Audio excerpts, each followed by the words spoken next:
mindfulness and manifestation.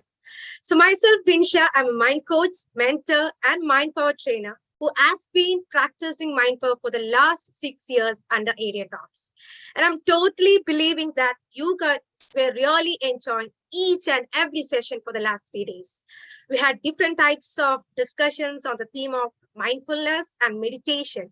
And I'm really looking forward to the fourth day of Metanoia conference. And I'm truly, truly, truly honored and feeling really grateful to become the MC of this session. And like you guys, I'm truly excited to hear some beautiful words and concepts from the upcoming sessions that we are going to have. And I believe you guys gained a lot of wisdoms from the last sessions. And with this session, we are going to make it to the next level. So we have Dr. Faheema Hassan awaiting to interact with you for the upcoming session. I'm truly anticipated about the session because about the 14 speakers, she is the representative of Team Arian Talks to the Metanoia conference. So Dr. Faheema is a dentist who practices and preach mindfulness and mind power along with it. She is a certified mind power trainer and a mentee of Guide Arian. She serves as a great force in a team with the valuable decisions and advices she gained through her life experience, and also serves a member of GCCF Federation to uplift the GC coaches. She's been training people for the recent times on mind power and meditation. Currently, she is residing in US and her roots from the God's own country. And I'm eager to know that what Faheema ma'am has prepared for us.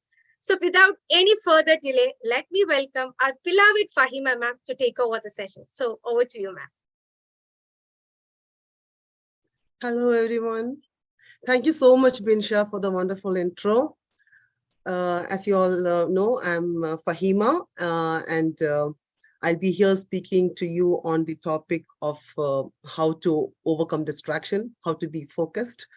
And before that, I am really glad that I am a part of Arian Talks, and I'm really blessed to be have been mentored by Guide Arian.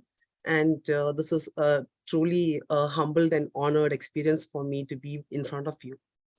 So going into the topic, as I was actually, thinking about preparing for this topic, the first thing that came into my mind was a joke that I saw on a meme many years ago. And it was actually titled as Biggest Joke of the Century. And I found it really funny. Excuse me if you all don't find it as funny as I did. And this is how the joke goes. Computers and mobile phones were invented to save our time. So it was actually, I saw it maybe some 4 or 5 years ago. And I really found it very funny because it actually shows the contrast over there. Why do we have computers and mobiles, and what is it actually serving us, right?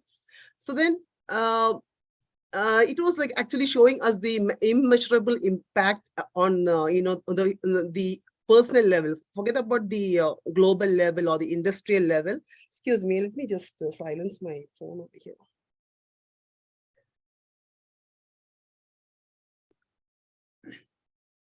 So there is a hidden sarcasm in that, right? So it is regarding it, a remark on our own self. So what is it indicating? It's a simple joke, but then it has got a lot of in-depth meaning. What does it indicate actually?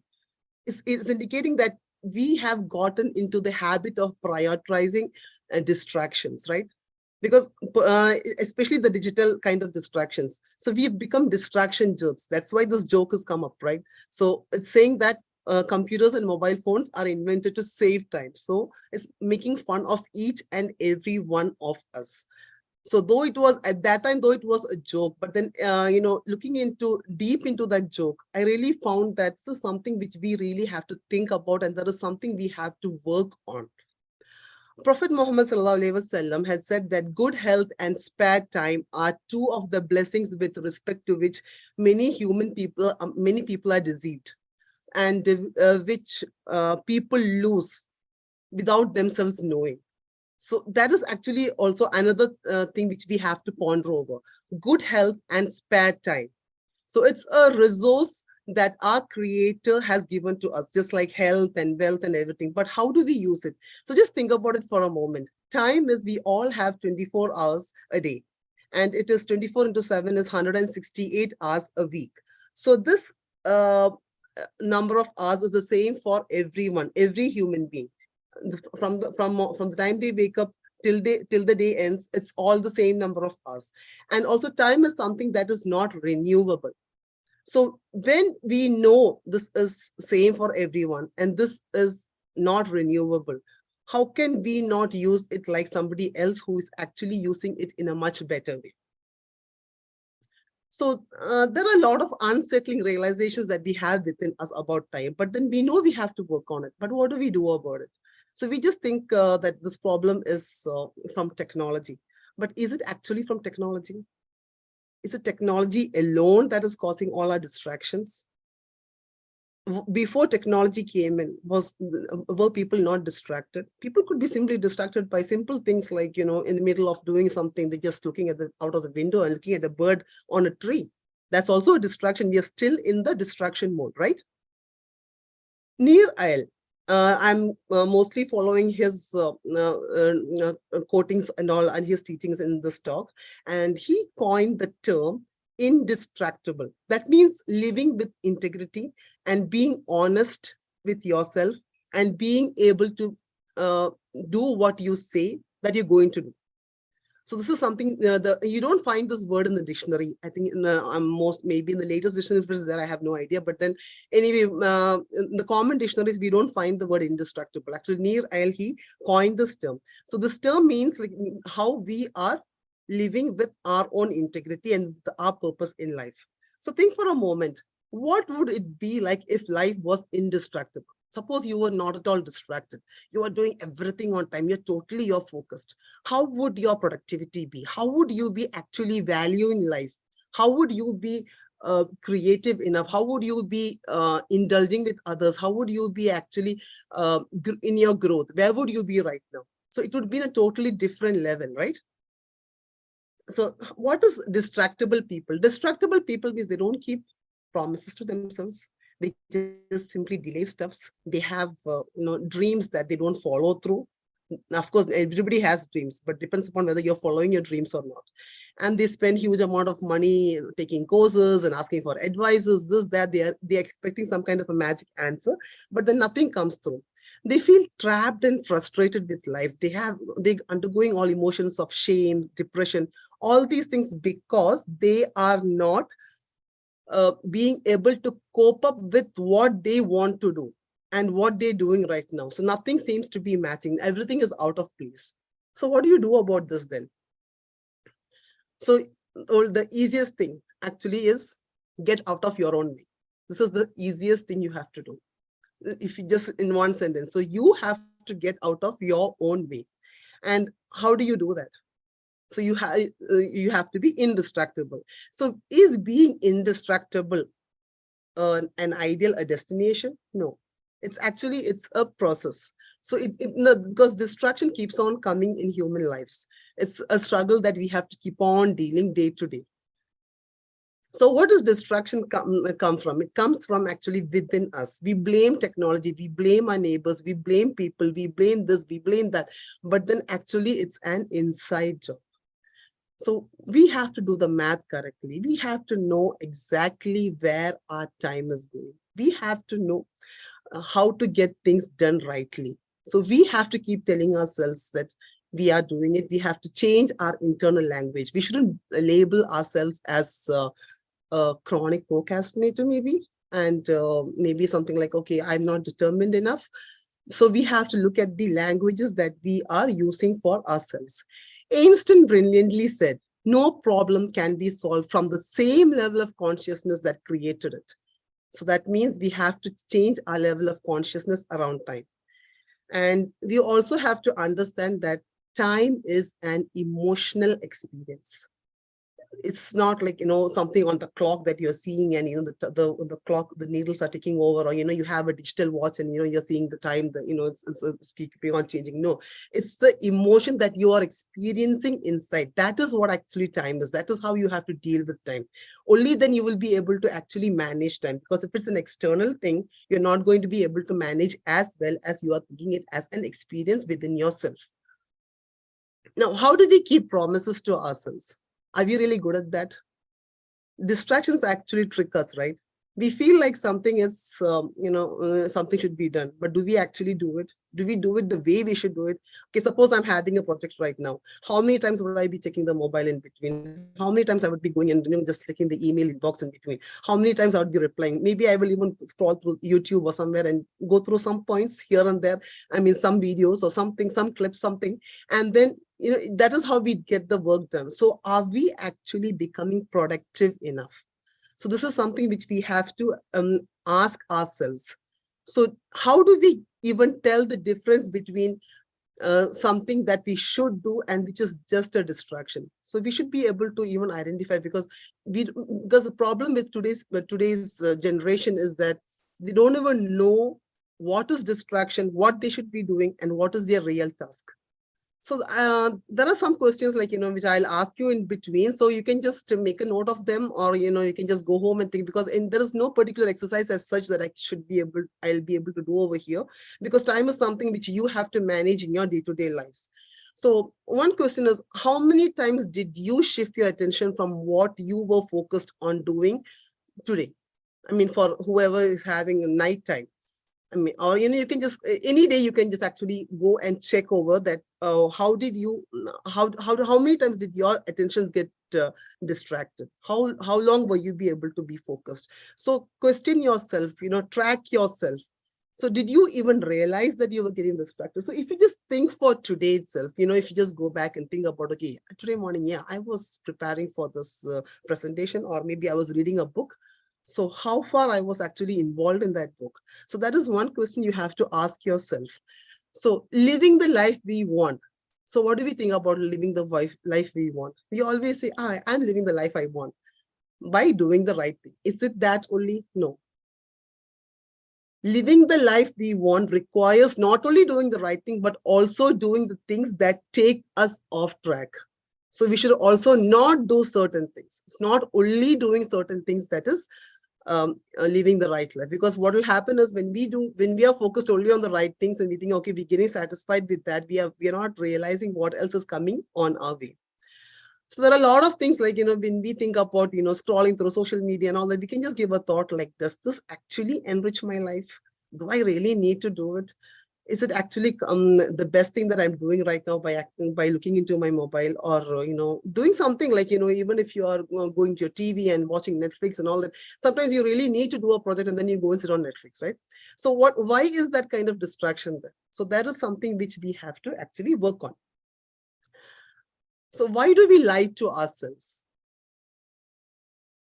People say that, I'm very good at this, I'm good at that and all that, but then aren't we actually lying to ourselves? History shows that, mobile phones is only the last in the list of all the potential hindrances. It's not like, this first time, okay, the mobile phone came in and, people got distracted. No. So even few decades ago, people used to complain on TV, on games, on telephone, on weekly magazines, on comic books, on novels, on even neighborhood children. They used to think that, okay, those kids are coming over here, so it's a distraction for us. So people always blame on something that's been happening since years ago. So this realization that the distraction is not something new actually helps us at one point, that we can feel satisfied that, okay, it's not something new, we don't have to blame on technology right now. But even then, there are things that have been happening even before technology. So it is something as a human that I have to correct. Herbert A. Simon in 1971 said that the wealth of information means a dearth of something else. It creates a poverty of attention. So in 1971 means it was long back when there was no technology. So at that time itself, Herbert had said that there's going to be a poverty of attention because of the wealth of information. And that's exactly what's happening right now, because we are having fast access to all the data that's being transferred very soon. And we are having all the devices that we are having are giving us lots of information. So then where is our attention going? So the attention is a problem when we having a lot of information which we cannot manage at one time. So now I will tell you about a story of Greek gods. uh, I don't know if many of you must be knowing it. There is a old king called, king gods that in Greek time, and his name was Zeus, and his son was Tantalus. Tantalus did a mistake, and what happened was the Zeus killed his son Tantalus. And because of him, we have that word in English that said tantalizing. What is the meaning of tantalizing? It means like we are offering something that is desirable, but it is just out of reach. So Tantalus was killed, and he was taken to underworld as a place, as a something Tartarus, where people who are wronged are punished. Something like a hell area, you can say. And there was a lake beneath and a tree up. So this tree had some fruits. So Tantalus was punished in a way where, when he bends down to drink water, the water would recede. And when he goes up to take the fruits, he wouldn't be able to pluck them also. So this is an allegory that represents the human condition. So because we are constantly in reach for something, right? Whether it is money, whether it is knowledge, whether it is experience, whether it is status, power, whatever. So we are keeping on reaching out for something or the other. So modern science confirms this insight, and that human beings are wired for wanting. We all want something. Anybody out here who does not want something? You all need something, right? We all are seeking something or the other. But then think for a minute, what was actually Tantalus's curse? Was it the never-ending hunger and thirst? What was his curse actually? He was punished. Punished by what? Not giving food, not giving water. Do you think he really needed that? He was already dead. He did not need food, to have nutrients inside his body. He did not need water for a glowing skin or for the kidneys to function well. So what does it actually represent? It represents that though he did not need them, he still wanted them. So that curse is actually also on our human beings. But then the good point is that we can step back and think whether we should be victims of that curse. So we can actually work on ourselves, but Tantalus had no choice. So I hope you got the meaning of the story. So this is something like which we have to think like, are we we have that we are wired for wanting, but are we actually wanting what we really need? Or is it just like Tantalus, just for the sake of it, you're just trying to, grasp something which you really don't need. So this is the point which we all have to think when we are working on something. Now, there are three characteristics that make us distracted. Okay, first thing is we are all presently biased. What do you mean by presently biased? Because we choose for smaller immediate rewards over something that we can get later. A study was done. It was really an interesting study. A few people, they came and they were told that, okay, this week, today I will give you $100. But then if it is after a week, I will give you $120. So those participants in that research said that, no, I'll take $100 today, because it's an immediate thing, right? So you have to wait for one more week make it just $20 extra. This another group of people, when they were asked, can we get, if I'm giving you $100 after a year, and after 1 year and 1 week, if I am giving you $120, what would you prefer? So what they said is that it's just a matter of 1 week difference. So I'll go for $120. So see the difference. Both the places, it is that 1 week is the time gap, right? Even when you're saying I'm giving it to you today, and after 1 week is $120, those people, they're ready for taking it as at $100 right now. But then when it is long term, they are not that bothered about. So the thing is, human beings are presently biased, and that's why they feel that something that is, pending. Okay, it's okay.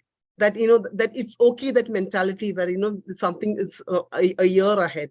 So that is where we have to work on. That is one point that we have to see. It's good in a way, but then it's also, something which can also destroy us in another way. Now, the second thing is we are marginal thinkers. So like we judge stuffs and we just try to utilize things as per the immediate needs that we are getting and how we are going to work on them, and what kind of benefits we'll be getting, the available resources. So we are kind of marginal thinking. And the other thing is we are creatures of habits. So about 40% of our daily behavior is based on habit. The brain, once it learns a pattern, it drives an impulse for us to repeat that behavior again and again. So that's how habits are formed. So simple things like, you can just name a few, like, taking a chocolate, for example. You take a chocolate daily, it's not good for you. Your teeth might get spoiled. You're simply having unwanted sugar. But then once you get into that habit, just simply go and have it. And then the next day, you just keep on thinking that you want it. That wanting comes in because that habit formation has taken place inside us. So that's the problem. I'm just sorry. I'll just, switch off my watch over here. Actually, I'm having a bad cold and kept coffee and tea and everything with me. So in case you see me off screen for any little time, it might be maybe because I want to cough or something. So I just want to give you a heads up. Okay. So then, yeah, so we were talking about the habits. So the habit is another thing. So the three characteristics which act as internal triggers to make us distractible. Okay, so that is one is we are presently biased. And so that, even if thing gets a little bit distracted, it's okay. Then we are marginal thinkers. So like, what is immediately available resources? We don't think ahead. Okay, we become marginal thinkers. And then we have habit formation tendencies. So these are the three things that actually make us into the distraction mode easily. So these are the things where we have to work on ourselves also. Now, Wendy Wood, a researcher at the University of Southern California, said, even when you know the right answer, you can't always make yourself change a habitual behavior. The thoughtful, intentional mind is easily derailed. So the mind is, something which we know it's a habit. We know we have to break it, but then we don't actually work on it because we have that kind of, the derailment happens inside our mind. Now, we break promises to ourselves. Suppose like, okay, now, my boss tells me that, okay, you have to be here at so-and-so time. I'm very particular, okay, I have to reach there. But how many times do I keep promises to myself? That's a question. I say I'll exercise, but I won't do that. I'll say I want to finish this work assignment by 2 p.m. today, but in between I go and watch Netflix for a little time. So all these things happen because we don't have that habit of, value the commitments towards us. So this is something which we always feel that, it's okay, but then it's not actually okay. And it is not at all okay.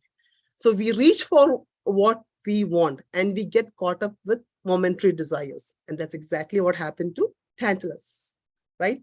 So he's just, momentary desires. So he's, whether he wants it or he does not need it, but then he's just simply happy. So that kind of curse is still on us. So anytime, even now, when you are going from today onwards, when you are doing something which you think you don't need to do, remember about Tantalus and his curse. So you can think like, okay, am I actually trying to imitate Tantalus? Is this what I'm supposed to be doing? So this is a story which you can always remember. And if you Google, you can see the image of Tantalus actually, the lake is below and, he's trying to get onto the tree where there are some fruits and all that. Just some drawings. Okay, now what motivates us? So now I just told you about what distracts us. So what actually motivates us? How do we get better? Is it rewards and punishments? Many people might think that, pain and pleasure and all are the stuffs that actually, drives our behavioral pattern and what we do and our how setting our goals and things like that. But actually it is the drive to relieve discomfort which is the root cause of all our behavior. Because when we're just trying to get out of some kind of a discomfort, we want to, through the pleasure, we are trying to take away some kind of a discomfort inside us. And everything has a proximate cause. I think most of you would have seen that pool game, the game of pool. So you see those colored balls, and then you have that white color ball, and you have that huge stick which you kick, and then the balls go all around. All the colored balls will be going all around into the pockets, right? So now just have a look at that picture. That picture, when you see it, it is the stick and the white ball that is causing all the colored balls to move into the pockets, right? But is that the real reason? Actually, there is a human being behind who's actually working on it, right? So I'm not saying that the stick or the white ball has no role. It has a role, but then the root causes something and the proximate causes something. So we have to identify the root cause. So sometimes what happens is, we blame our co-worker who has just got a high position or something, which we were actually desiring for. And then we blame the co-worker saying that he took over my job and this and that. But actually we have, what is the root cause? Why you didn't get that job? It's because the lack of qualifications that you didn't have, or the lack of initiatives which you didn't take. So those are the real reasons why that job didn't come to you. Sometimes you have a fight with your spouse, maybe over a small snack or something very silly. And you blame that particular conflict, saying that it is this one reason that happened between us and you didn't understand. But is that the real reason? There are lots of unresolved issues over the years that's been piling up. And that's the reason that actually caused this kind of fight between the spouse. So we have to actually understand what exactly is the proximate cause and what exactly is the root cause. And what happens is, when we focus on the proximate cause, we just hold somebody or the other to be responsible for certain things. We just don't try to work on ourselves. So without tackling and understanding the root cause, we envision ourselves as helpless victims in tragedies of our own creation. So we think that, oh God, this is happening to me, this, then that. We just blame the situation. But then we don't, again, I'm saying the root cause is very important than the proximate. The proximate causes have their roles. I'm not saying that is something to be denied, but then the root cause is something which is more important. And when we come back to the topic of time and focusing and distraction, the root cause is the main thing that makes us distracted in different ways. And these root causes are hidden and they are unaddressed. So then what happens is, we start blaming junk food, we start blaming television, we start blaming Netflix, we start blaming the social media, Facebook, Instagram. It's because of all these things that, I'm not being able to get my job done. But is that the reason? They are a part of the reason, but is that the real reason? The real reason is within you. And that's why I said it's an inside job. So now what do we do about this? So anything what we do is to, as I said, to modulate our mood, right? So we are trying to elevate ourselves. We are trying to take any kind of discomfort away from us. So feeling something different is the driving force behind what we want to do. And that's a homeostatic response. And this innate desire to keep our internal desire stable is something which is common in almost all human beings, I must say. And neuroscience believes that there are two distinct networks regulated by two different neurotransmitters. So one is for wanting and one is for liking. So everything you want need not be something that you actually like. So that is proven by different studies. And there was even a study on cigarette smokers.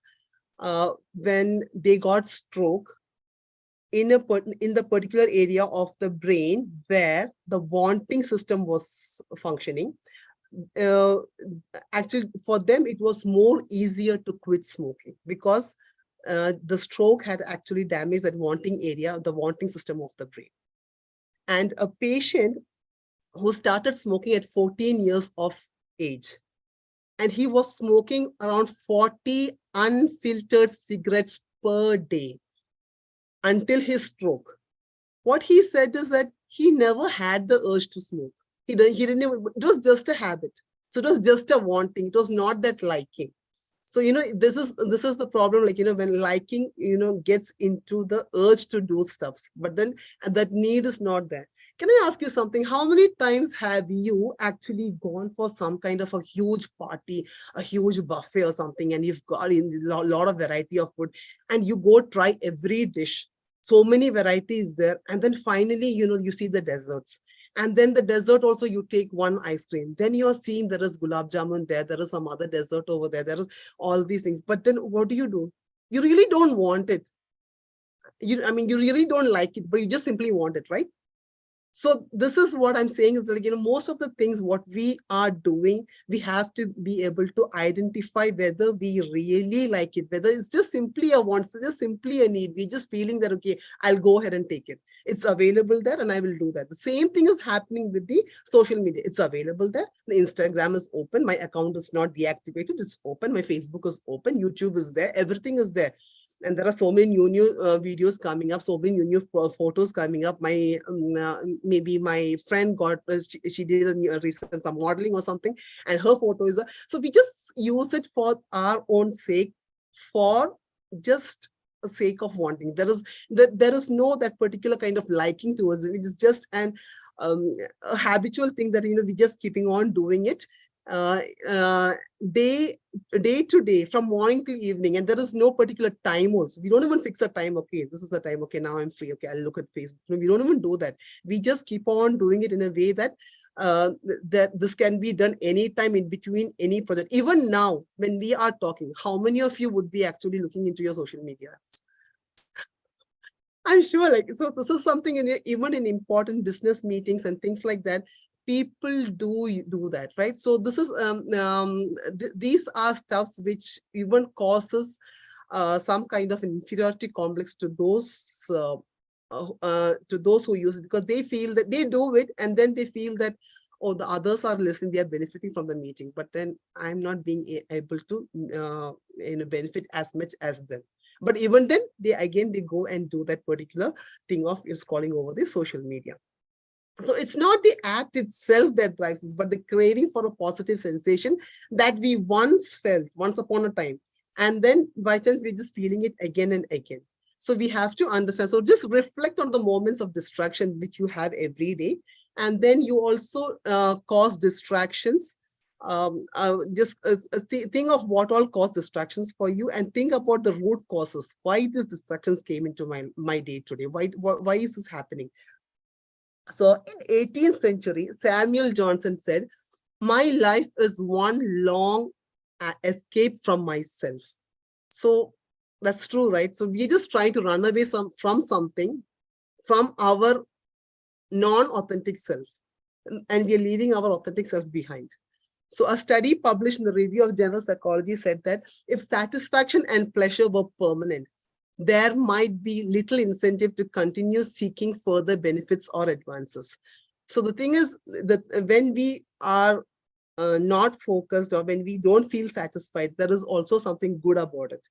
So the more we are dissatisfied, we can take that in two different channels. Either we can do something creative and make our life more meaningful, or else we can just, okay, I'm feeling a discomfort inside, so I'll just scroll over social media, or I'll just go and look outside the window and sit for some time.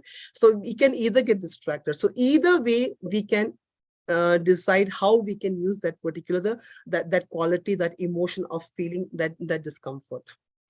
Now, what creates internal triggers?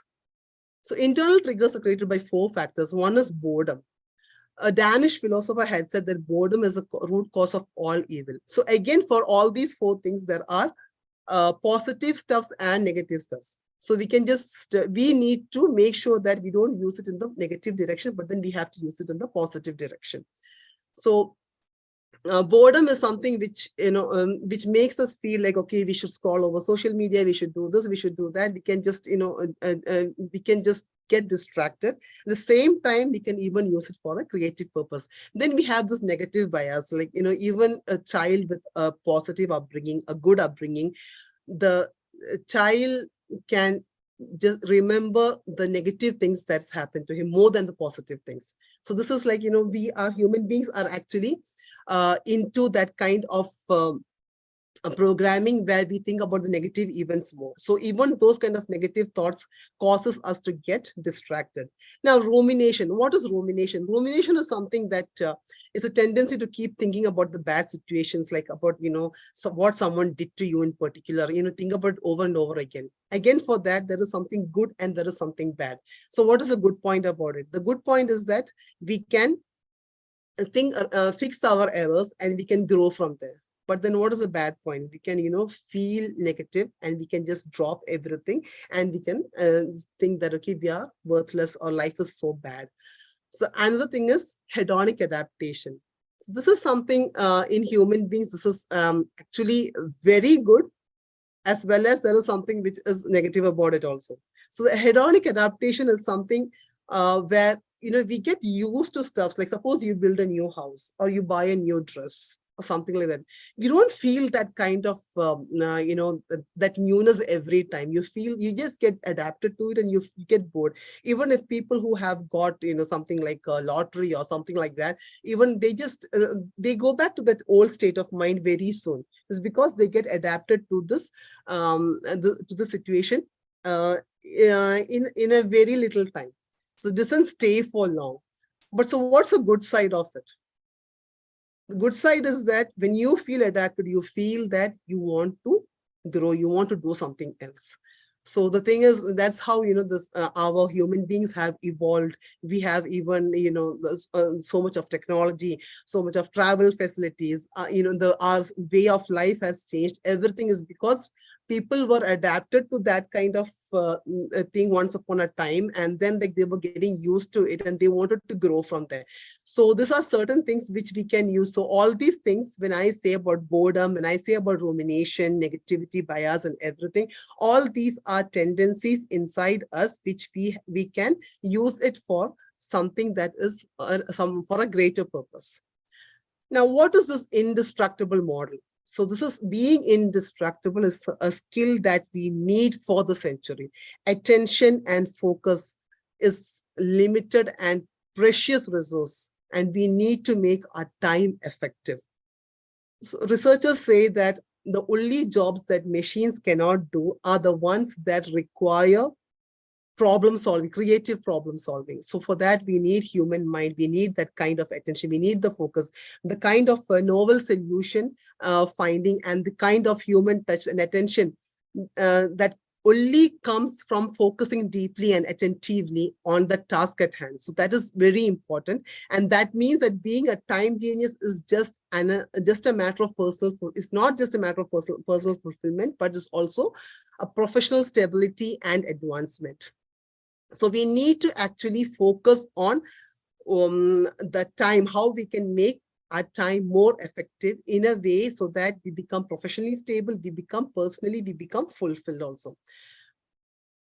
So change is always hard. Change cannot be done very easily. And there are lots of reasons which I just told you about, the hardwired tendencies and all that.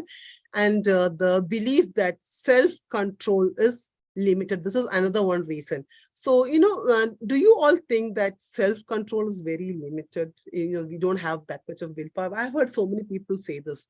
I'm not that determined. I don't have so much of willpower. Actually, the truth is that we are not liable to run out of willpower. Just like, happiness, joy, anger, all these emotions, we don't run out of them, right? Whenever we want it, it comes, right? Happiness comes at the time when it's right time. And whenever it is the time for, when you're getting irritated or frustrated, you get angry. So all these emotions are there within us. Similarly, the willpower is also something within us. So the scientists call that, ego depletion. So the belief that self-control and willpower is limited. No, it's not limited. Self-control is there, you can do it. And also willpower is there. It is there within you. It's something God-given, it is there inside us. So the lots of studies have proved that the willpower and self-control can be used for human benefit. So there is a Russian novelist. He had said in 1863 that try to pose yourself a task. I'll just make you do that task. Can you just close your eyes, all of you? Close your eyes and think that you're going to North Pole. So you're in a flight, you're reaching North Pole, the Arctic Circle. You're landing there.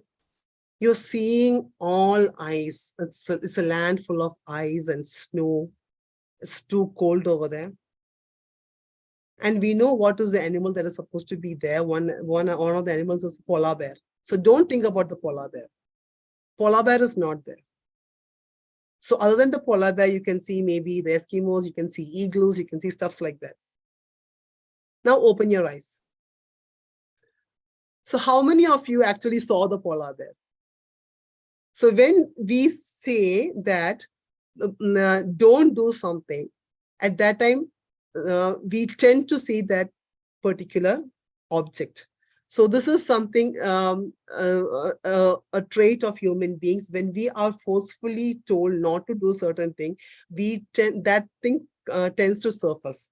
So in 1863, as I told you, the Russian novelist said this statement. So 124 years later, Daniel Wagner, a psychology professor at Harvard University, he is the founding father of thought. He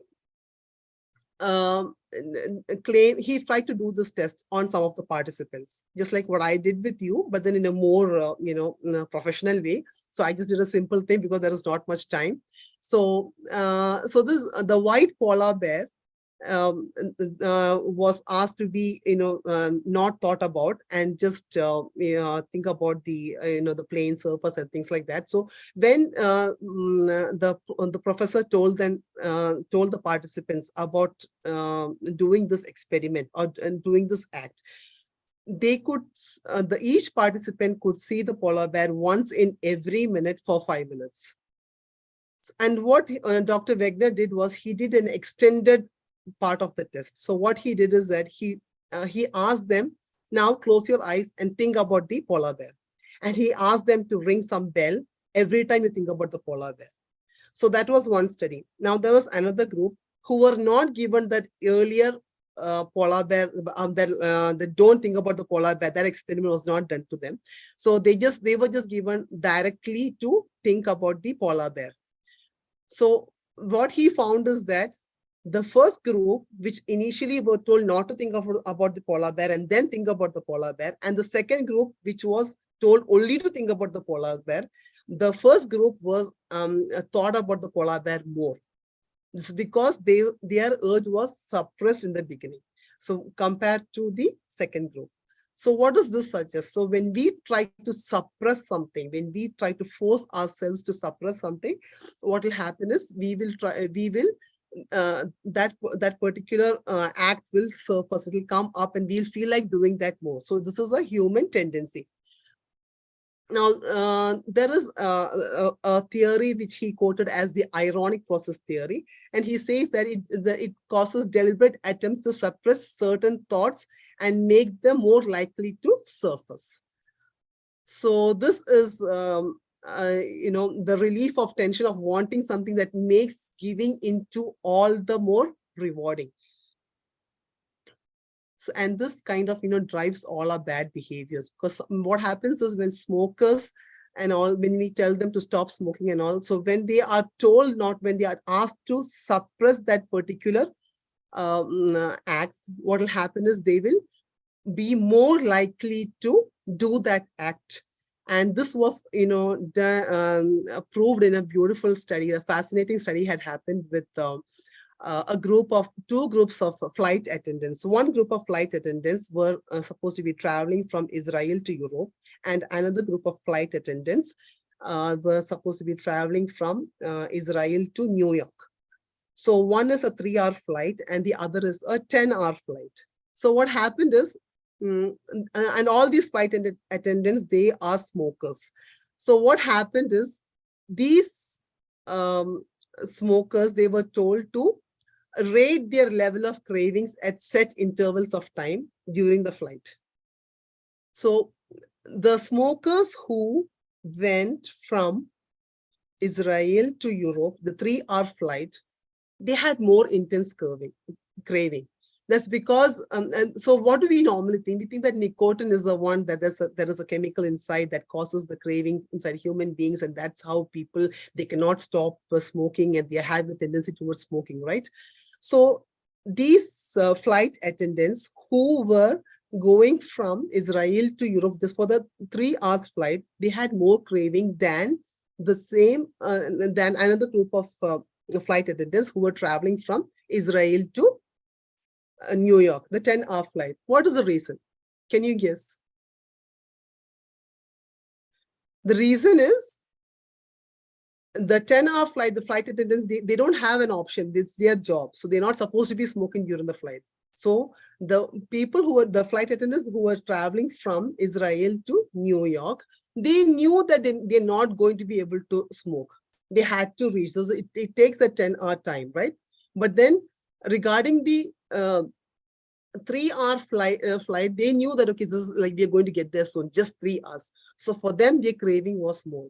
So just imagine if an element like nicotine, an external trigger, an external element, a chemical substance, if that can be controlled just by human mindset, how much can we control the other habits that's well within us? So it's very it's a very fascinating study in a way that actually makes us understand we just simply blame stuffs outside us. But the thing is, the job is to be done inside us. So certain desires can be modulated.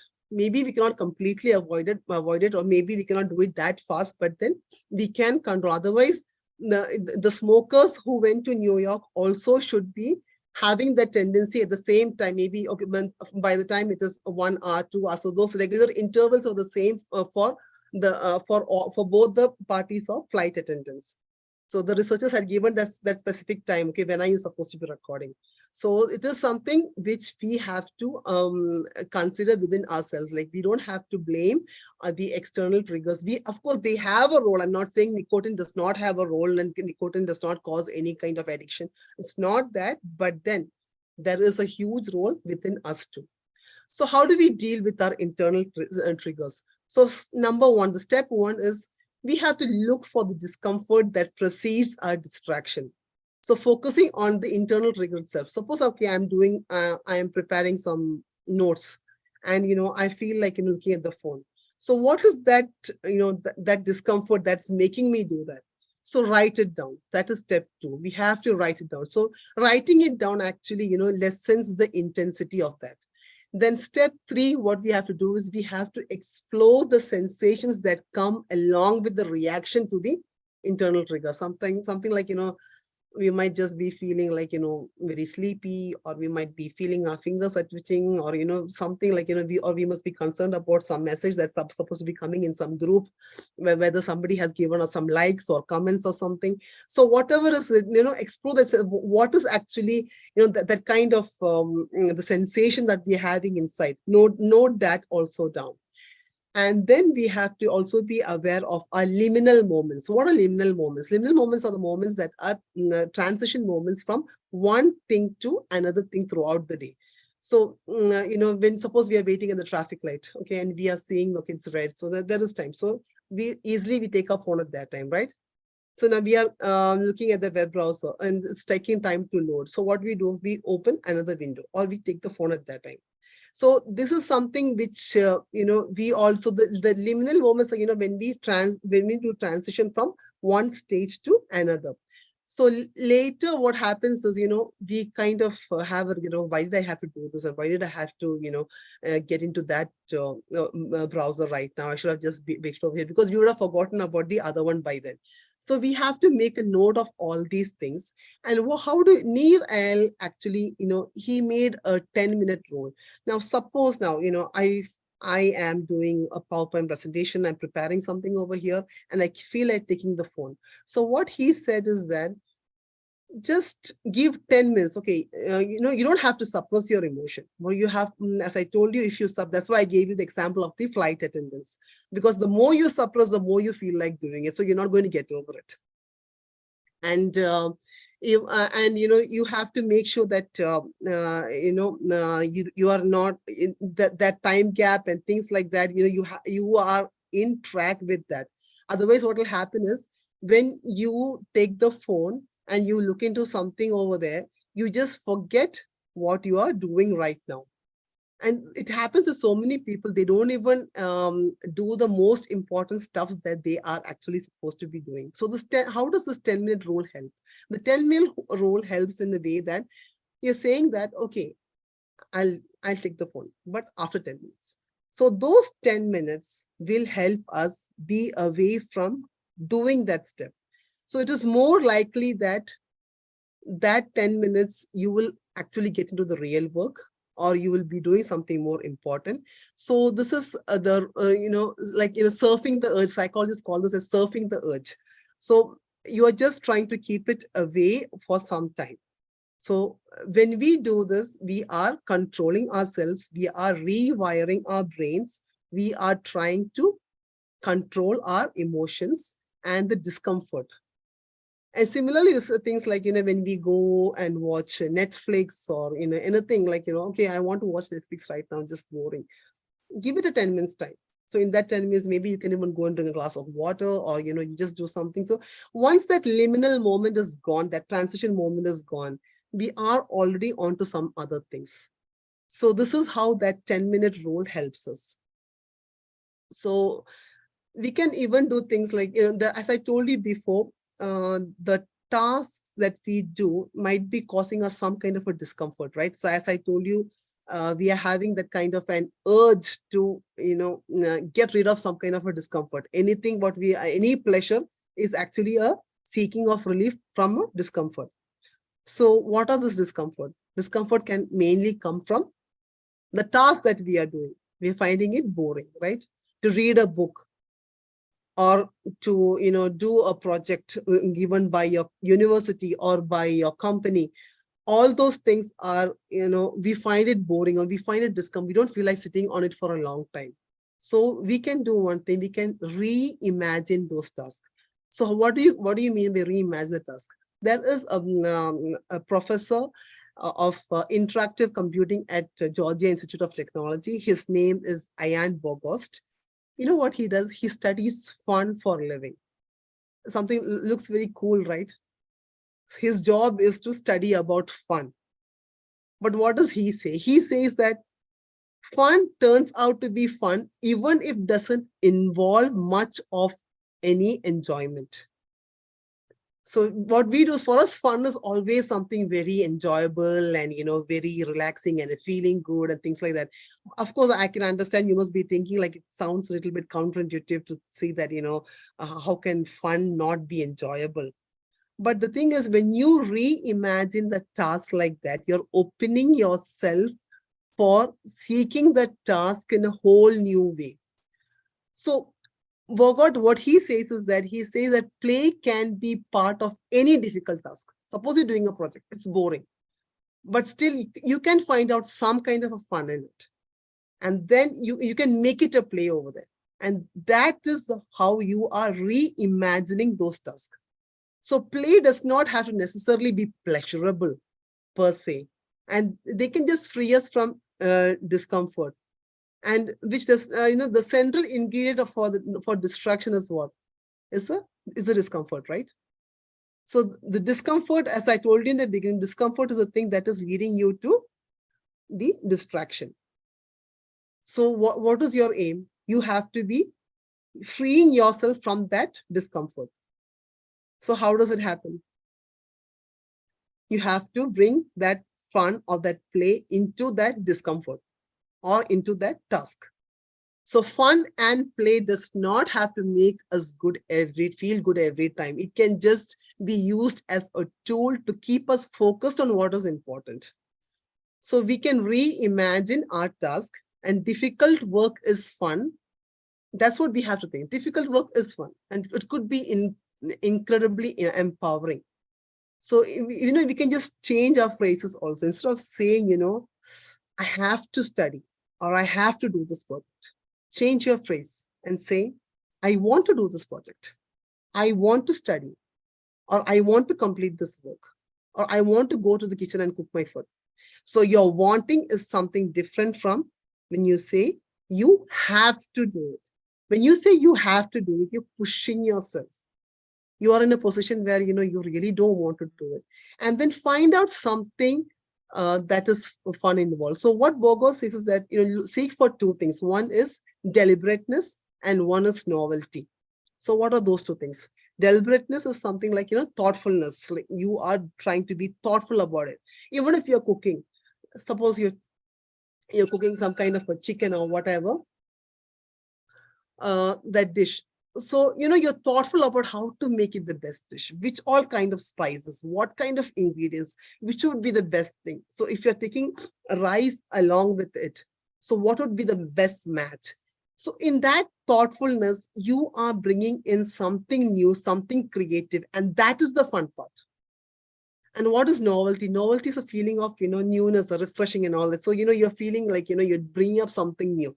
So if you don't know something, you try for something new, something like go for a dish which you have not made, or maybe if you're doing a project, search for some website where you can add some new points into that project, which will actually thrill the people when you're presenting in your company. When you're presenting that particular project, they will be all thrilled. Oh wow. So that kind of pleasure you have to bring into your task. So these things are very important when we are getting bored with any particular task. So the new challenges that provide novelty to engage our attention and maintain our focus, what will they do? They will actually tempt us away from distraction. Because you are having you are trying to build in something new. So with this mentality, if you enter into a project, if you enter into the kitchen, or even if you're doing something very simple, like you're driving, or you're going you're going for shopping or something, anything can bring a change. So you bring that deliberateness and novelty into everything you're doing. Find out something. And suppose you're doing gardening. There are many people who does not like gardening as such. But then when you actually go and read about gardening, or something about the different types of new flowers, or maybe some fruits or something like that, and how the gardening has changed over the years, and things, something which is exciting, you read it and then you go and do the gardening. It gives you a different experience. It gives you a different kind of feel. So that's what I was saying, exactly what Bogos said. Try to find fun, reimagine your task, find fun in the task that you're doing, so that you don't get distracted. When you do something in the same mindset every time, without any deliberateness, without any novelty, the same way, it gets boring. And obviously you will get distracted, no doubt. So finding novelty is only possible when we give ourselves the time to focus intently on a task and look hard for variability. So we are looking for some variable, some new kind of experience. Don't do the gardening the same way. Maybe even, you can use your headset or something and listen to some, good talks or some music or something, and then do gardening. So each time you listen to different stuffs, that gardening is going to, or, watering the plants is going to give you a different experience. So such things like, so you are getting into that particular task with a different feel, and then that feel does not get it has a purpose. Like even when you listen to music, the music has a purpose, right? It has a purpose of relieving our tension and all, but then we should be knowing when to use that. So we have to find time. So what can I incorporate with one particular task? What can I do with this? What can I do with that kind of a task? Suppose you're folding your clothes. How can you fold your clothes in a way where you don't feel bored? So many options are there, right? But people are so lazy to fold their clothes, thinking that, oh, this is so boring. And it's left over there. So there are a lot of ways where we can actually grow from our daily task in a way where we can do it differently and more enthusiastically and with new freshness and without any distraction.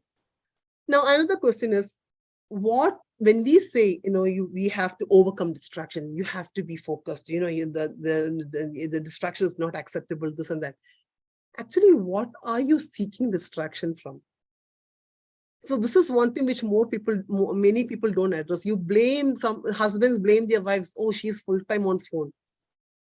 You say that, okay, she's being distracted from what? What else was she supposed to be doing? Okay, and what were you supposed to be doing? Suppose sometimes the wife blames the husband, saying that, okay, you're coming home and you're just simply sitting on the phone like this. So what else was he supposed to be doing? That is not being addressed. So you just, pinpoint on each other and blame, or sometimes you even end up blaming yourself, right? I'm being distracted. I just can't focus. But what were you actually supposed to be doing at that particular time? That is something very important. So when you know what you're supposed to be doing, then you know how you're getting distracted. Then you know, where you're being misplaced or misguided. A German philosopher Wolfgang had said that if I know how you spend your time, then I know what might become of you. So that's a beautiful quote, right? So if I know how you spend your time, then I know what might become of you. That means what you become depends upon how you spend your time. So that's a beautiful quote, what he has said. And so we have to realize that everything is a distraction around us. So many things, anything can be distracting. So we have to be focused on how we spend our time so that we get to become the best version of ourselves. The saddest part is that, many people, they do not have any kind of a particular plan, or they don't have even 1/3 of Americans only have a daily schedule. That's what reports say. So that means vast majority of people, they wake up every morning with no formal plan or anything. They just get up, okay, 8 to 5 job. Okay. They get up for the last moment, have some breakfast, quick, ready, get into the car, go. And of course, work, you have no choice. So you have to be there. And after 5, again, you have no plans. So even at work, you're being distracted. That is another issue. We'll talk about that later. But then the thing is, the lack of scheduling, a lack of plan is what many people all over the world are facing. And you think, oh, okay, morning you have to wake up and you have to meditate, you have to do this, you easily get distracted. Maybe your son is looking for something, you go behind that, then a phone call comes from your parents, you attend that, then you finish, then you have to do something else. You open the computer, you see somebody's message, okay, that time somebody calls you, at that time you come to know that, okay, your friend has got her dream job or something like that, then you have to congratulate her. It just keeps on going, and the time just finishes. It just gets to the afternoon very easily. And an average American is supposed to be spending almost 5.5 hours a day on leisure. So you might be saying, no, I don't spend so much of time. But take my word, just try to take all the bits and pieces of the minutes you spend on social media. It might be somewhere close to that. So so before, when we used to say that, okay, I'm really I just finished such a huge load of work, I want to relax and I want to watch a movie. That movie had a purpose of making us relax. But these days, how is it? These days it is like, in between the work, we are watching some interviews, we are watching some songs, we are watching some movie bits, we are doing all these things. So that kind of relaxation after the work does not make sense at all, because we are already into this leisure in between. So the ultimate irony of attraction is that, in spite of, all this rays and all these stuffs, what will happen is finally we don't get to enjoy the real leisure. Because, because you've already been with, so when do you actually enjoy that leisure time?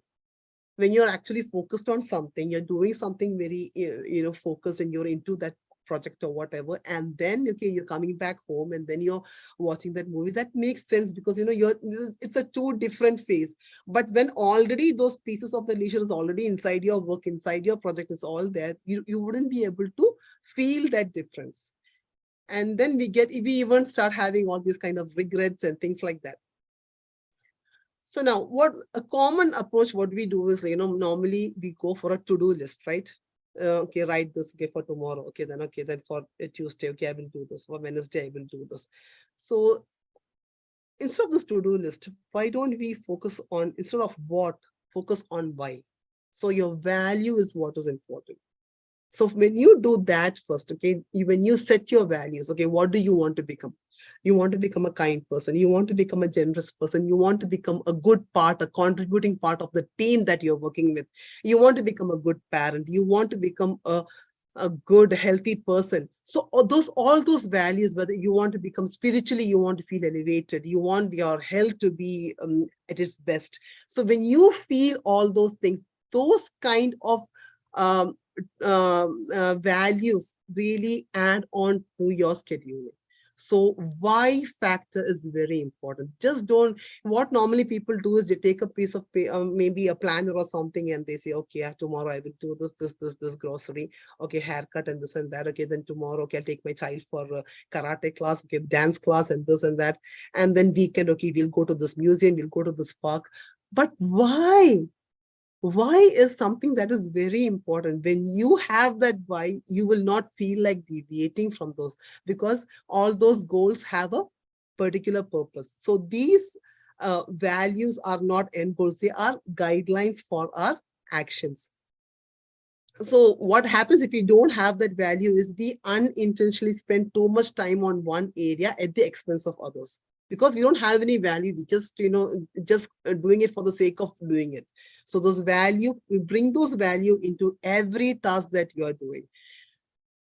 The ironically, this ugly feeling, that makes us more likely to seek distraction, to escape from dissatisfaction, will not help solve the problem. We just feel like, we are into something, and we want to be away from that kind of distraction. We want to do things, but then we don't we don't be away from that distraction. We try to keep on going into the distraction again and again, and we just try to keep on blaming somebody or the other for what we are doing. So now Neil has created a way to visualize this. I will just show you on screen one life domain, what he has shown. One second, I'll just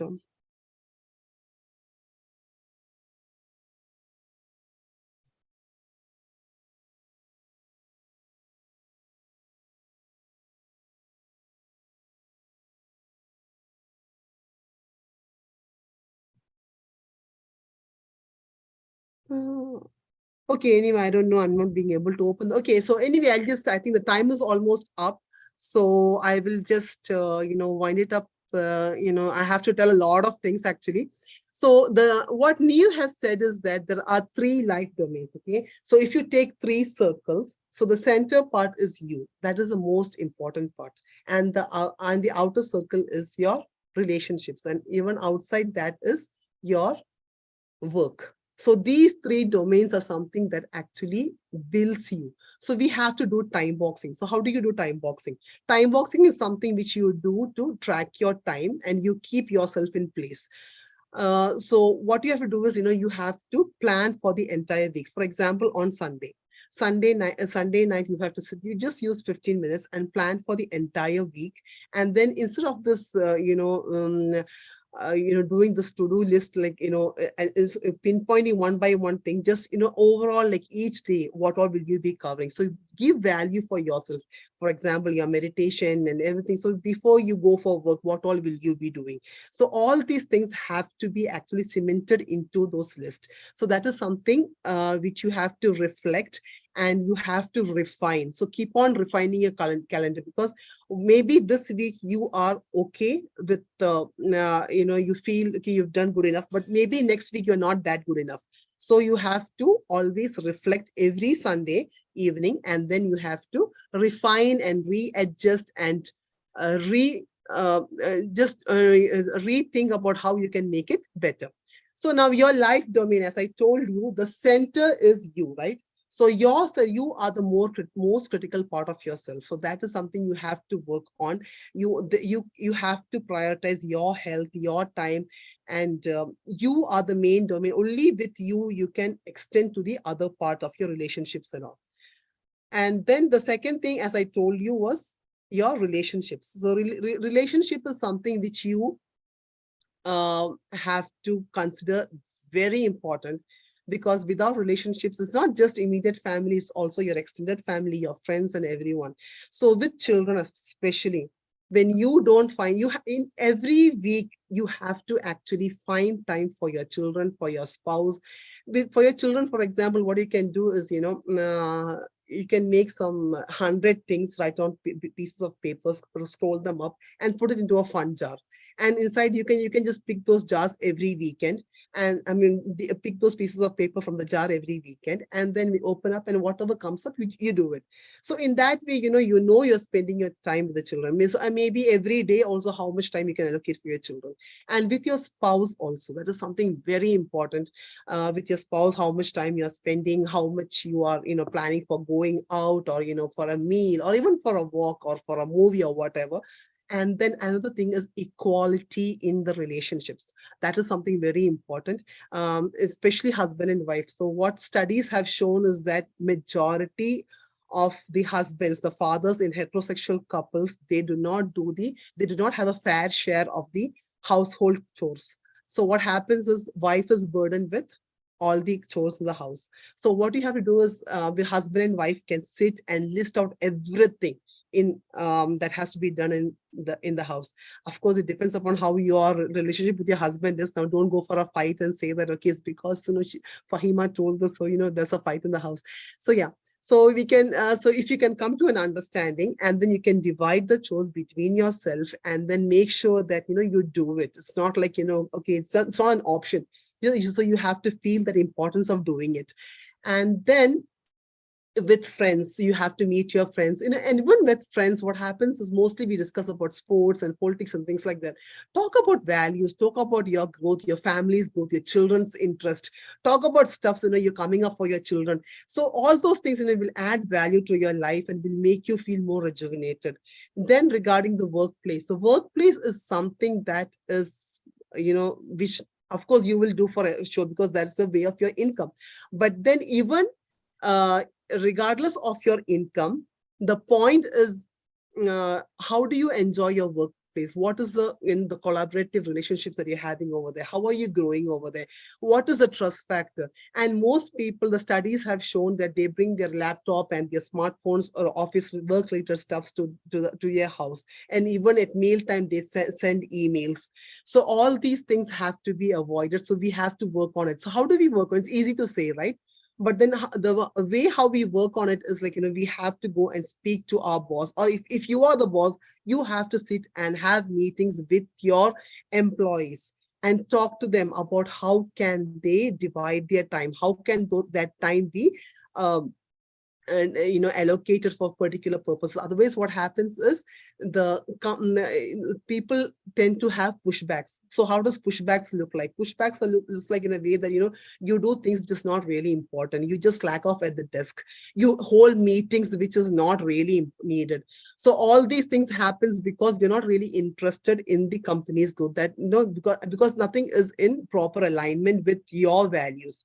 So you yourself as a person, and your the other two domains, right? You and your relationship is being hampered because of your work. So in that case, what will happen is, at your workplace, you will be let down. You will not be able to grow. You won't be productive. You won't be creative. So then the manager or the boss thinks, okay, what's wrong with this person? Is he actually trying to look for some other job? Is he not capable enough? It's not the matter of not being capable. It's a matter of not dividing the time in the right way. So these things are, so these three domains, as I told you, what they say first, you, then your family and your relationships, including your friends, your grandparents or whoever, and then your work. So all these three domains are very, very important. So when I spoke to you about the science of how, how our brain works and the studies that happen, so that all these things are internal triggers. You've seen how the flight attendants and how they were, how how nicotine was not actually a factor in bringing up the habit of smoking, right? So all this is, so what does it realize? So if nicotine is not a big factor, is in spite of being having the chemical and with an addictive element inside it, if that can actually keep us away from our cravings, so we can actually be away from our distractions of mobile phones and spending our time without any purpose. So this is something which studies have proven, and we can bring a lot of change into our life because of this. So, and regarding external triggers, we have to always make sure, and we have to check whether external triggers are saving us or are we serving them. So there are three things that are important for behaviors. One is motivation, ability, and triggers. So these triggers are something which always around us, as I told you. So we have to make sure that we don't serve the triggers. No, actually, the triggers don't come and hack us. So we have to hack them back. So what is hacking? Hacking is something which we are having unauthorized entry, right? So this unauthorized entry, so we shouldn't allow them to any triggers to have unauthorized entry into us. So there are lots of apps which you can actually download where, you can, for example, there's an app called Pocket, where you can save the browsers or the pages which you want, articles which you want to read later. And there are a lot of you have to declutter your cell phone and your desktop. There are a lot of things which you can even do regarding the group chats. You have to make sure how much you're involved in the group chats. Do you really need to respond to every message? So you have to make sure who all are in the group, which group you're active. So all these things will make you into a person who is more focused on time. And for a meeting, all you actually need is a paper and a pen and maybe sticky note. You don't need a mobile near you actually. But then the thing is, we are so used to having the mobile with us, and then, that is why we don't be able to concentrate on the meeting, and so that meeting does not turn out to be productive. And another thing is, we have to make sure whether do we need to attend every meeting. So those meetings which are really important, we have to go and attend. Are we being a valuable contributor for the meeting, and are they also gaining from us? So these are certain things, and we can even do some pacts like agreements. Like, you can take a friend who can, who will be with you for a particular, okay, for example, okay, I will do half an hour of gym per day or things like that. You can even do price packs and identity packs. So price pack is something which you have to be very careful. Some people are then the people who don't have self-compassion have to be very careful not to do it. And price pact is something like, it's associated with cost. Like, for example, what Neil had told us that if he does not burn so many calories, he will burn $100. So that's not very good. I don't advise that. And then also you have identity pact where you can, call yourself names like, I am a timekeeper, or I am well timed. So, those kind of things will actually help you to grow to the next level. And of course, our children cannot be left behind. So we have to teach our children the values of being, focused and not distracted. We have to give them the time for, the devices, and we have to come up with activities that can make them grow and make them more creative and more productive.